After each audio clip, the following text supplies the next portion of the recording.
برای دیت اول یه ساعت کاسیو نوستالژی ساده، ترجیحاً مدل F91 یا 159 چون مثل 206 سفید میمونه. وضع مالیتو نشون نمیده ولی میتونی بفهمی برای خودت دوست داره یا پول. برای دوران دوستی ساعت‌های Q&Q و لاین اقتصادی برند کاسیو انتخاب خوبی هن، هم برای استفاده خودتون هم برای هدیه دادن.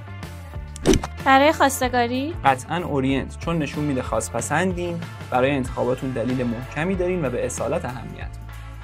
برای عروسی یه ست سیکو، ترجیحاً از مدل‌های اتوماتیکش که بدون نیاز به تعویض باتری تا نسل‌های بعدیتون کار کنه. بعدم هدیه میدین به بچه‌تون یا نوه‌تون و میگین این یادگار عروسی. برای ماه عسل قطعاً جیشاک چون هر جا مسافرت بریم خودش به زمان اون منطقه تنظیم میشه. تازه نگران جابجایی و ضربه خوردنش هم نیستیم. آبتنی هم باهاش آزاده.